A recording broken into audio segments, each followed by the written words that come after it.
എത്ര കാലമായി ഒരു പണി ഏൽപ്പിച്ചിട്ട് പണിയെടുക്കാൻ പറ്റൂല വെച്ചാല് സൂണക എത്ര കാലായി നമ്മളെ പെരപ്പണി പറഞ്ഞിട്ട് അതൊന്ന് കുടിയിരിക്കാ ജയിക്കുവോ? 2 വാരത്തില ഞാൻ വരാം. ഇത് വാരാന്ന് പറഞ്ഞിട്ട് എന്റെ വാർന്ന് മുടിയൊക്കെ പോയി. ഉങ്ക വീട്ടിൽ അളമാറെല്ലാം ഉണ്ടാക്കണല്ലേ, അത് മരം കൊണ്ടാണ് ഒരുപാട് ടൈം പിടിക്കാതെ. സൂണക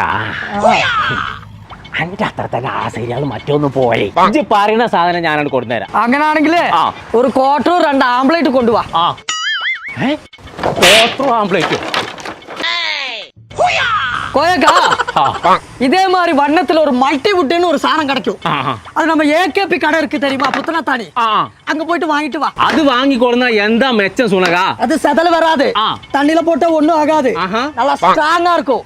வேலை செஞ்சு முடிஞ்சா ரொம்ப ஃபினிஷிங்கா வரும். அப்ப நாளை വരുമോ? നാളേക്ക് നാളെ വര முடியாது. മറ്റന്നാ വരാൻ പറ്റുമോ? മറ്റന്നാ ഓർപ്പിച്ചു അന്ന് വരാൻ പറ്റൂല, അന്നേക്ക് ഊർലെ പൊങ്കൽ. സാധനം വാങ്ങിക്കൊണ്ടു നോക്കുമ്പോ മറ്റോടത്തെ പൊങ്കലാണ്. മര്യാദക്ക് മറ്റന്നാൾ പണിക്കൾ വന്നോണ്ട് இன்னைக்கு எல்லாரும் லீவ் போட்டுக்கோ, செவடெல்லாம் அடிச்சு போச்சு. ചങ്കള നമ്മൾ ഇപ്പോൾ ഉള്ളത് AKP plywood and lock centre എന്ന് പറഞ്ഞ ഷോപ്പിലാട്ടോ. വീടിന്റെ ഇന്റീരിയർ വർക്കിന് ആവശ്യമായ multiwood, plywood, kitchen cabinet accessories, readymade ഡോറുകൾ, അതിനാവശ്യമായ ലോക്കുകൾ, അങ്ങനെ എല്ലാവിധ സാധനങ്ങളും കുറഞ്ഞ പൈസ കിട്ടണമെന്നുണ്ടെങ്കിൽ ഇങ്ങോട്ട് പോകുന്നോളിട്ടോ. നമ്മളെ തിരുനാവായ റോഡ് പുത്തനത്താണിക്കുള്ള AKP പ്ലൈവുഡ് ആൻഡ് ലോക്ക് സെന്റർക്ക് ഹോൾസെയിൽ ആയിട്ടും റീറ്റെയിൽ ആയിട്ടും വരെ കൊടുക്കുന്നുണ്ട്.